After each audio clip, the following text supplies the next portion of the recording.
welcome back to the Extraordinary Drummer Show. As you know, I'm your host, Cheron Moore. You know, I always say today, today, today.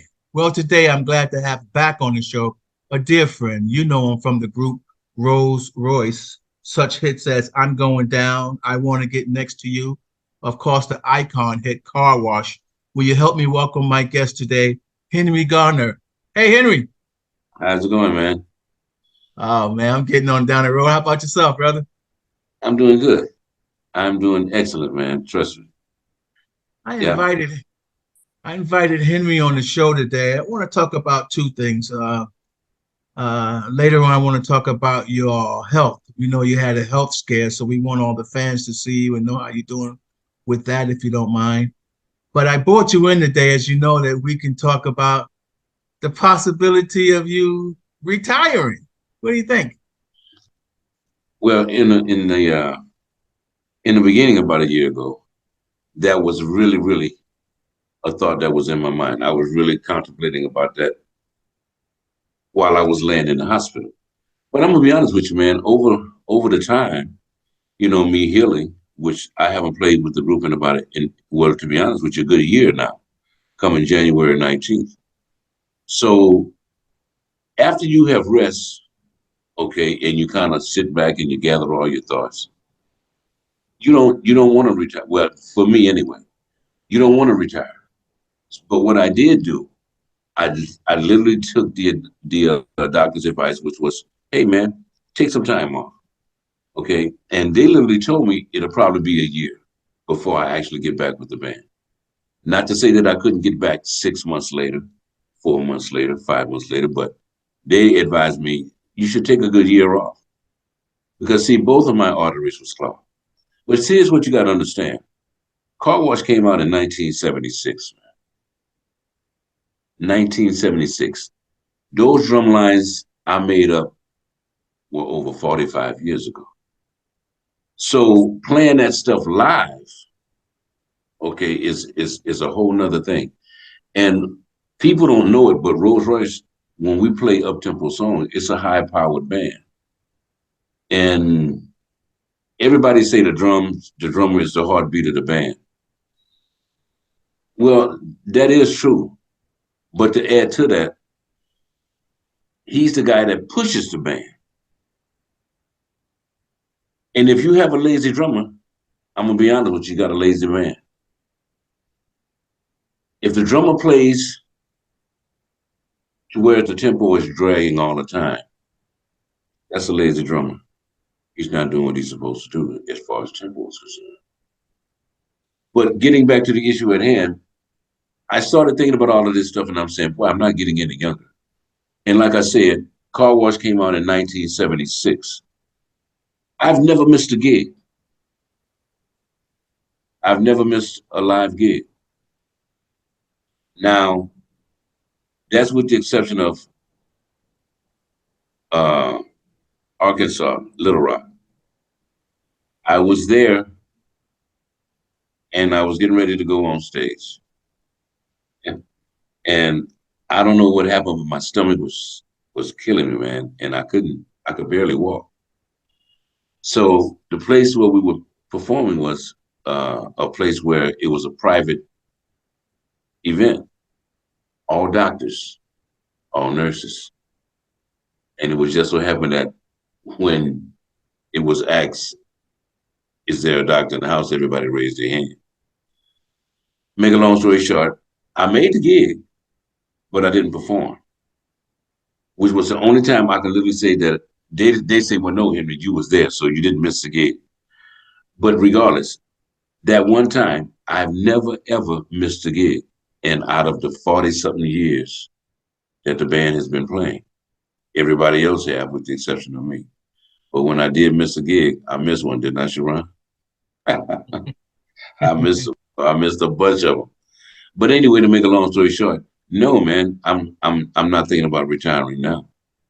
And just like my band tells me all the time, Henry, that's your gig. When you're ready to come back, just let us know, and I will let them know. But see, even me, and regardless of how long I've been performing with the band as an original member. Like I said, when it comes to up tempo, that band is a high power band. So I would have to rehearse. I would definitely have to rehearse before I do anything with the band because I've been off just that long. But as far as retiring in the beginning, I was thinking about it. As time went on, and I'm gonna be honest with you, man, the first 3 months when I couldn't play, man, I was hurt. Like anybody would be. Like anybody would be, as far as a musician is concerned, or their occupation, period. But the bottom line is, as time goes on, you say, okay, I get it. I'm going to rest and I'm going to enjoy this time off. And I'm going to actually really take my time in getting back with the band or whatever it is that I do.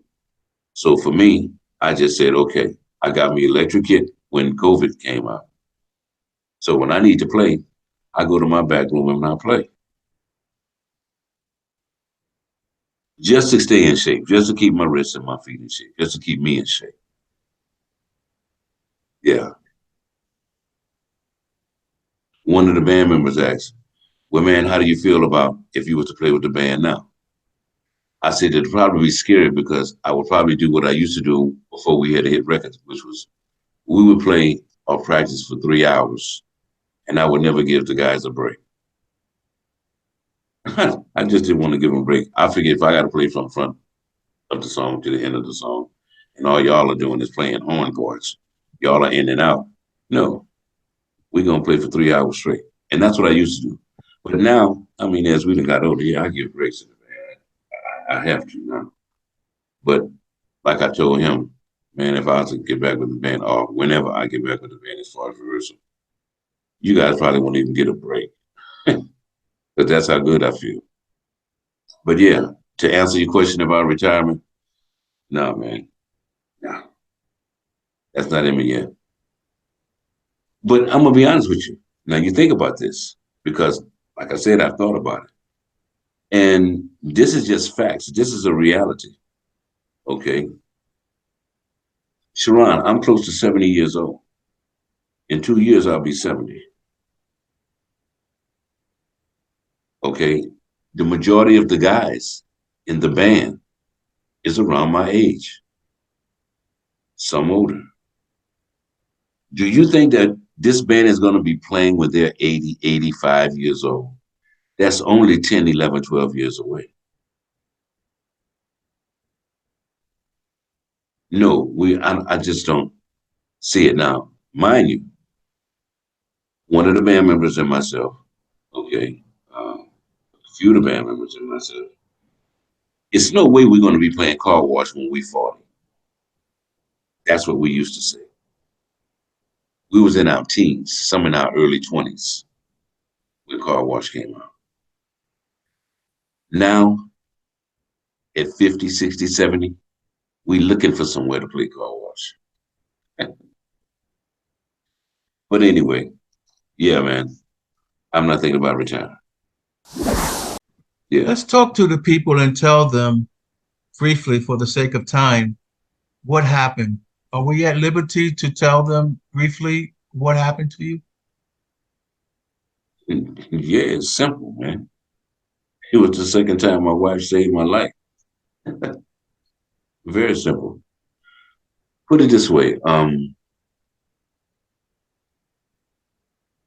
I just came from the hospital from picking up my meds, basically. And I went into the back, into my bedroom, and I started taking all the meds out of 4 different bottles and put them into one because all the pills were different. So all I had to do was take, instead of going into 4 bottles, just go in this one bottle. But that's what I was doing. So to make a long story short on that issue, I started perspiring profusely. And I mean, when I say I was soaking wet. So what I did, just for a second, okay, let me just, because I was wiping my face and I didn't feel bad. Okay, I just knew that I was sweating a lot. And I said, I must be coming down with a little fever. So I lay down, and this is the truth, not even 2 or 3 seconds. And I jumped back up and I called Jackie 3 times, and she heard me on the third time. The second time, I'm calling her, but I'm wondering, why can't I talk loud? And to be honest with you, come to find out, it's because I was having a heart attack then. So I finally get her to come to the back. She looks at me, she grabbed my wrist, she puts her hand over my forehead, and I'm telling her, look, all I need you to do is give me 2 Tylenols and a glass of water. And after she did what she did, the only thing that came out of her mouth next was, are you insane? And she didn't say it at the volume that I'm saying it at now. So she walked out of the room. So I'm saying, thank God she's going to give me the Tylenol and water. Well, if she had have done that and I would have laid down, I'd have been gone. Next thing I know, I saw paramedics coming into my house, which I didn't know who they were at the time. But they say, hey, man, look, let's check you out. Your wife called us while we're here, because I was telling them, look, I feel fine. I'm okay. So they asked me, do you have any pain? And I said, I got a small pain in my chest. And they said, give me the volume from 1 to 10. I say, maybe a 1. I say, definitely nothing over 1, like 1.5, 1 3/4, or 1 1/4. I say, nothing like that. He looked at the other paramedic and said, we got time to get him in. They said, I know they rushed me to the operating room from my house straight to the operating room. Now, if she had to listen to me, if she literally had to listen to me, I'd have been gone. I had 2 doctors at 2 different times tell me while I was in the hospital, if your wife would have waited 20 minutes, if you would have got here 20 minutes later, you wouldn't have made it. And I told him, I said, if I had rehearsal that night, I most definitely wouldn't have made it. Because what I would have done, put my towel around my neck, grab my caddy, wipe my face if I was sweating, and I'm gone. The doctor says to me, well, how far is your rehearsal?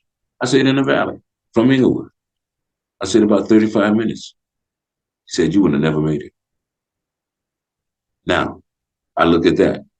I also look at this.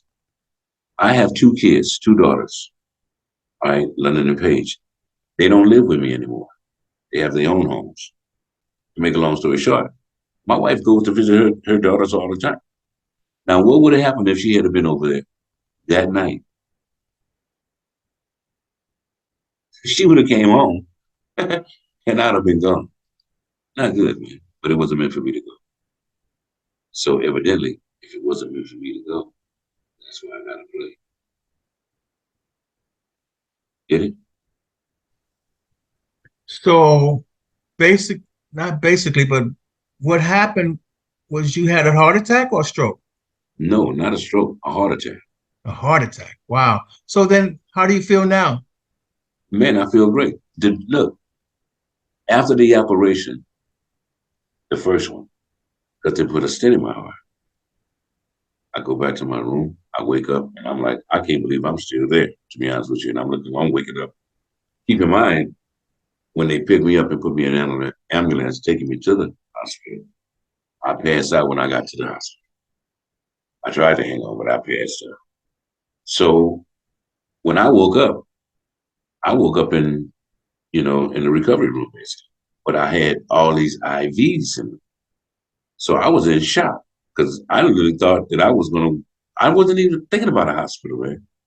When I woke up and found out, really thinking I'm in the hospital, what in the world happened to me?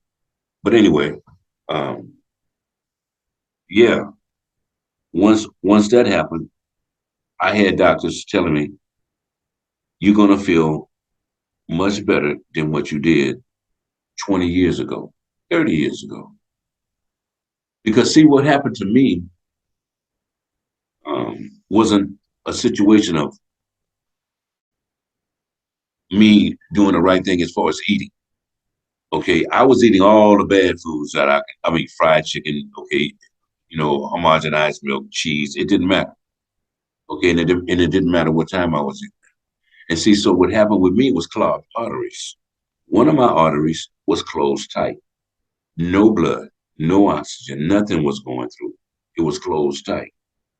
The other artery, only drops of blood was coming through. See what I'm saying?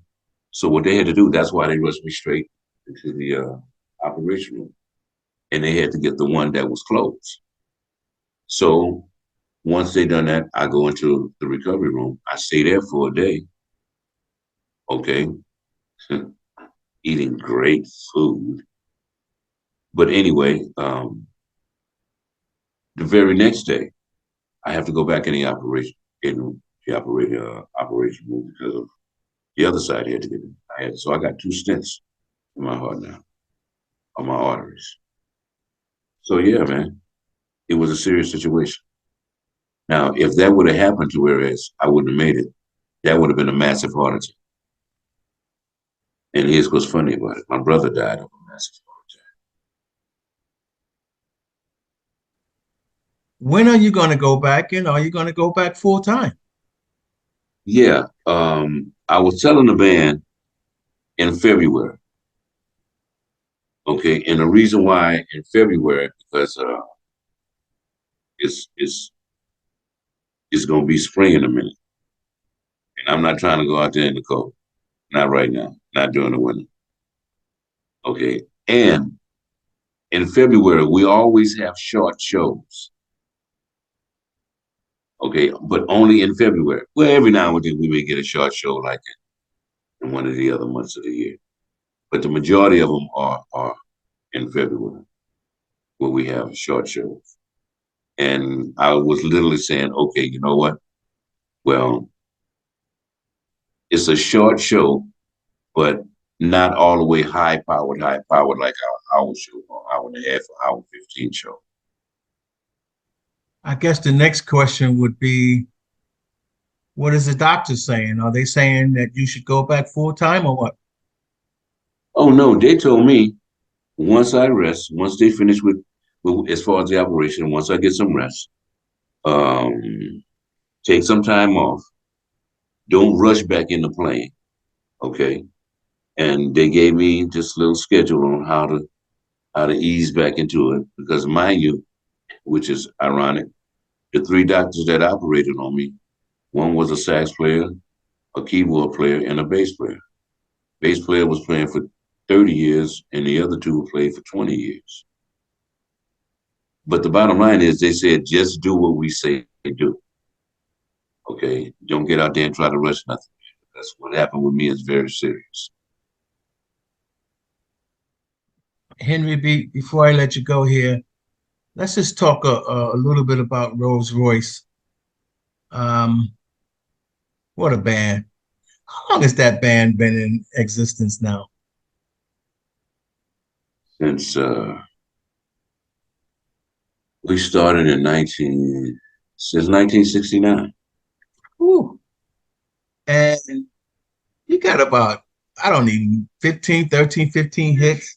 What does that make you feel like when you're able to rattle off all those hits? What does that feel like? You get asked that question a lot. I'm gonna tell you exactly what it is, man. It's like making your mark in the industry. It's like making your mark in the industry, and you think about it. Whether it's one hit, even though you may be called a one hit wonder. Bottom line is, it's better to have a hit than not have one at all. Well, Henry, I want to say I'm scared to say it's going to be great having you back. I hope you put a MP3 or a loop or something under you to take off some of the pressure. You think that'll happen, Henry? No, man. No, You ain't gonna put nothing under you, Henry? No no, no, stem? no, no. I'm going back with my own bottle of hot sauce. I Yes, sure indeed. would like to come to a gig and hear something, Well, loop listen. it up All you over need to here. do is when we're performing, when I'm back with the band, I'll let you know when. Yeah, but no, I'm saying come and hear something under you. Oh Hear no, a drum loop or something, a stem or something under, then I know you ain't got to work so hard back there. no. I'll be good. You say a stem. No, I'll be good, man. I'll be good. You won't have to send no. You won't have to send no stems from the studio. I'll be good. Let me say thank you so very much again for coming back on the Extraordinary Drummer Show. I'm glad you're well. I'm glad you're feeling well. You look upbeat. Ooh, but I am a little nervous about you going back, though. Man, please, I'm good, man. Trust me, I'm He good. said, man, please. Yeah, but there's Anything some you people want? that look. If I wasn't feeling that great, trust me, there's some people that probably wouldn't let me go back. They would say, "Oh no, you're not going Yeah, back. That's it. That's all." yeah. But no, I'm good, man. Before I let you go, I want to make sure, is there anything you want to say to the fans and the drumming community that knows of your situation or just hearing of it in No, closing? no. To be honest with you, Sharon, and you might want to edit this part, but I told the band, don't even mention me being gone. I didn't want anybody to know. I really didn't.